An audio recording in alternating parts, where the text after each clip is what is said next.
Let me be clear. Women don't burn out because they're weak. They burn out because they live their entire leadership life in coping mode.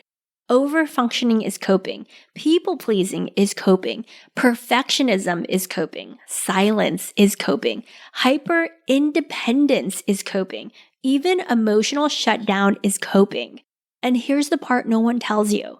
Coping is not resilience. Coping is survival. And survival always hits a limit. You don't need to cope harder. You need to shift into command. Let's dive into today's episode where I will show you exactly how. Welcome to The Balanced Leader, hosted by Yan Dang, a leadership and life coach with over 20 years of corporate experience. Drawing from her journey as a former global finance leader and second-generation immigrant, Yan understands the unique challenges women face in male-dominated workplaces. Each episode offers insights on balancing masculine and feminine energies, mastering soft skills, and building emotional intelligence. Join us to transform frustration into empowerment and unlock your authentic leadership potential.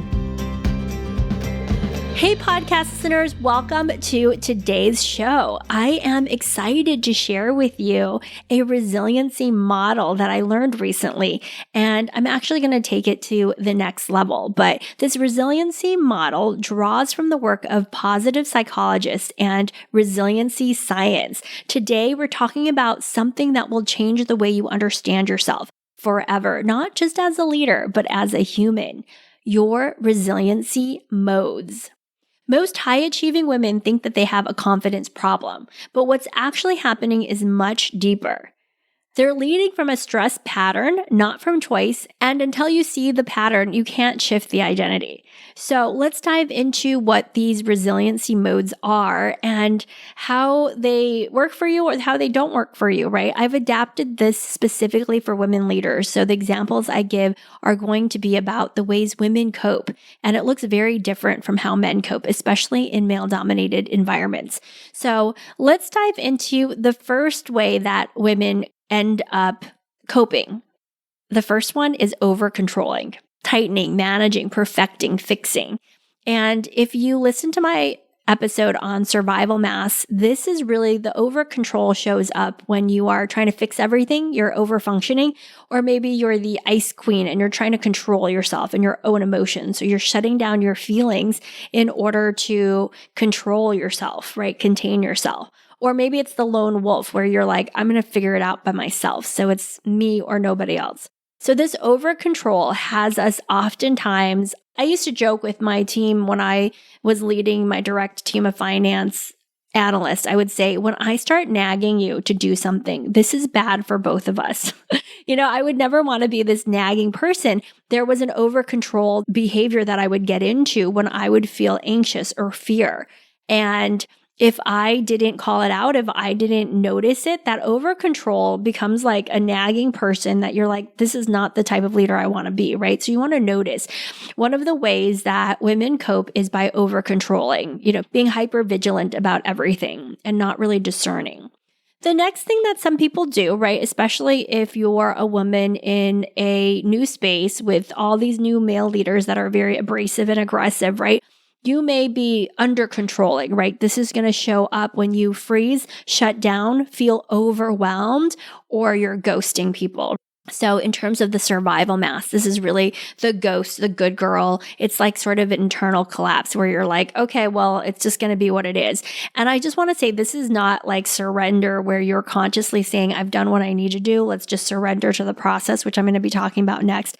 But under control is where you kind of just give up and you play the victim and you're just like, well, it's going to be what it's going to be. And I will tell you, sometimes when I'm coaching clients and I'm like, well, what would it look like for you to stand up for yourself? They might say, well, it doesn't matter what I say anyway, so why should I do it, right? So it's like this under control. It's like being resigned to not doing anything and sitting in your emotions, indulging in your victimhood and not really stepping into your power or action, right? And you want to just notice, am I under control? Under control could also feel like things are just happening to you. Your calendar's happening to you. You feel overwhelmed, but that's you not taking the reins, you not pushing back, you not activating your boundaries. So I want you to notice, is under control showing up? And I know sometimes people are like, how can I be overwhelmed if I'm under control? Overwhelmed means I have too many things to do. No, overwhelm is a mental state where you have a lot of things on your plate that are not organized, where you have not discerned or prioritized, and where you are not consciously being disciplined about your brain and how to use your brain and energy and time.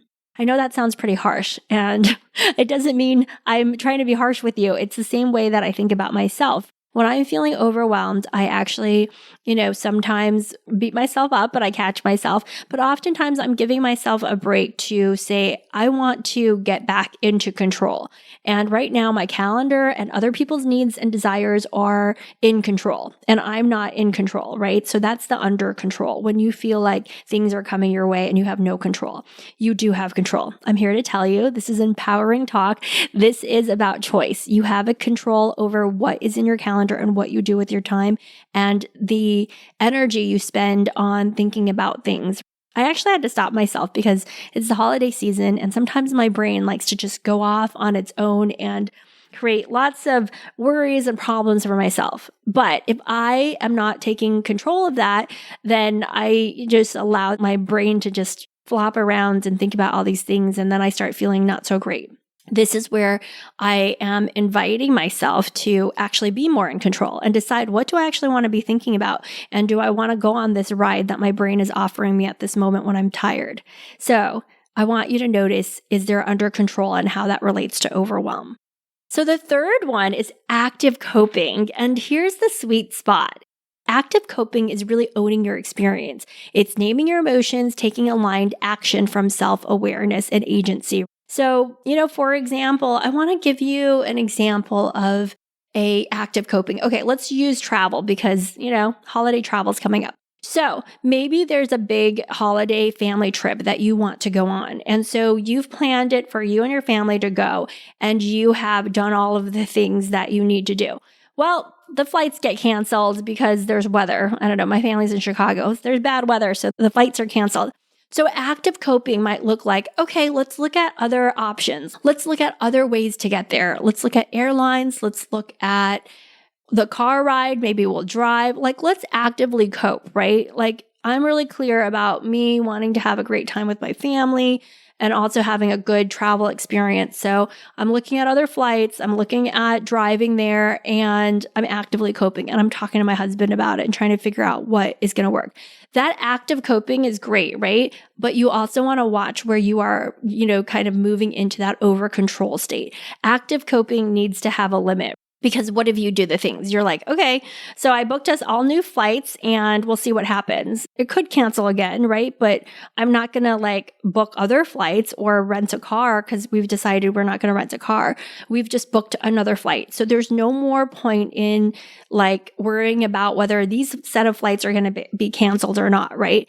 But if you don't watch yourself, you may go into that over control versus stick with that active coping where you're like, I'm dealing with what's so in the moment.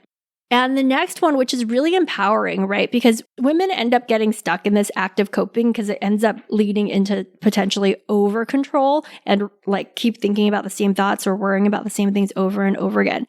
The fourth model of resiliency is surrender. This is the identity level leap. This is actually, you've done whatever you need to do. And then you surrender. It's not collapse. It's not passivity. It's surrender. Surrendering is actually trusting your preparation, trusting your internal authority, trusting that you've done enough, trusting the moment, trusting instead of controlling it, right? This is where command lives. When we are able to zoom out and see how we are actually interacting with our problem. Are we over controlling, under controlling? Are we actively coping? And have we actively coped enough to move into that surrender phase, right? Because that surrender phase is super powerful. That surrender phase is where executive presence is. The ability to say we've done what we need to do. Now is the time to sit and stay steady and stay calm and see what emerges and what unfolds, without this frenetic energy that oftentimes women get stuck in. And I want to share with you, and I want you to have compassion for yourself if you notice yourself in this frenetic energy. As women, we were conditioned to manage others' perceptions. We're always managing how other people think or feel about us. Of course, this is something we could let go of, but we've been taught to do this. As little girls, right? Do you remember your parents being like, well, don't say that. You're going to hurt grandma or grandpa's feelings. Don't do this. Don't do that. And as women, we actually have way more feelings, like a capacity for feeling than men do. There's actually studies that show that women, like their physical touch, like we feel a lot more even physically in our senses than men do. So we're conditioned to notice other people's emotions and manage our perception. And we're also conditioned to overfunction, to belong in groups. Like, I just remember, like, you go to somebody's house and you better start washing the dishes or helping because you have to belong. This is part of how you show that you're valuable. We're taught to anticipate everyone's emotional state. Like, oftentimes the people I'm coaching, they were the peacemakers in their house. They made sure that mom and dad weren't fighting. They're now really thinking about all these people's emotions while they're trying to lead. It's a lot, right? This is oftentimes what leads to burnout when we're doing too many things, right? Hi, friends. If you're enjoying the podcast, I'd love for you to take a moment to follow, rate, and review the show. Your feedback helps other women just like you find the podcast and start leading with power, purpose, and presence. If you're gaining confidence and clarity from the episodes, please share it with a friend or colleague who could use the same support. Thank you so much for being part of this amazing community. We're also learned to prevent conflict by pre-controlling outcomes. And women's brains work very circular. We can run multiple scenarios at once, which is amazing, but can also cause us to be very frenetic if we're not in command of that power, right? If we're constantly thinking about all these scenarios and we're not slowing down enough to bring people with us. Like, people could feel like, oh, she's in her own world, or, I don't know what she's talking about. She's kind of scary because you're not calm and in command of yourself.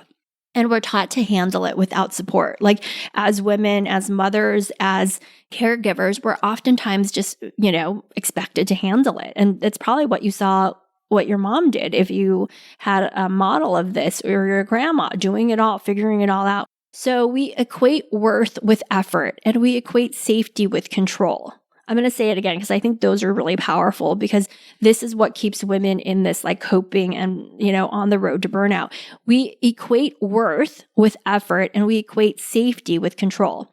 So coping becomes our personality, not just a moment, and it drains power like nothing else. It has us, being in what I say is those survival masks, and it has us doing things in a certain box that actually doesn't help us. So let me bring back those survival masks and share how they relate to these resiliency modes. So the fixer, it's totally over control, right? That is, the fixer wants to fix all these things. The next one is ice queen. This is controlling yourself and your own emotions, containment, over control, disguising as composure, that poker face, right? Nobody could feel or sense your leadership from an emotional standpoint because you have this like mask up. The lone wolf, they over control through independence. And I did this for a long time. Listen, I didn't get married until much later in life. So I was like an independent woman for a long time. Now I call myself an interdependent woman, right? I'm not codependent with my husband, but we're interdependent with each other. But it was vulnerable, and it took a lot of work to move from this lone wolf survival state into more of a command state, to be with my husband on a very mutual partnership level, right? And it's not just one and done. Sometimes I get into that lone wolf mode again and I do things and I forget to tell him about it. This is partnership, knowing those survival masks, letting them go, being in that command state. And then, of course, there's ghost, right? Hiding in the corner. And I still notice myself. Somebody asked me something today and I was like, oh, I just don't want to respond. Like, I'm in under control, disguised as harmony. I want to be like a good girl, which is, I also notice myself, should I be a ghost or a good girl? So you want to notice these are just ways that we're under controlling versus telling the truth.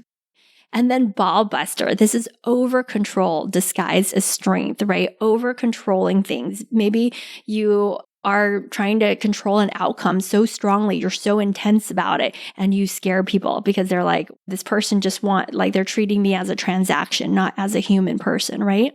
So what I want to share is that these strategies were brilliant. They helped us, but they also deeply cost us our identities and our ability to feel satisfied and our ability to feel joy and our ability to let go of the doing versus being. The surrender is really about being in the moment, doing what you already needed to do, but not overdoing it. And this is our pattern that we need to let go of.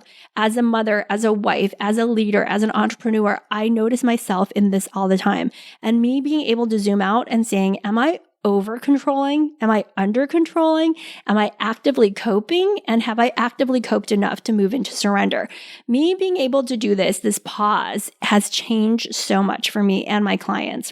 As I share with them this strategy, it really helps them to notice themselves and to make conscious choices to move more towards command.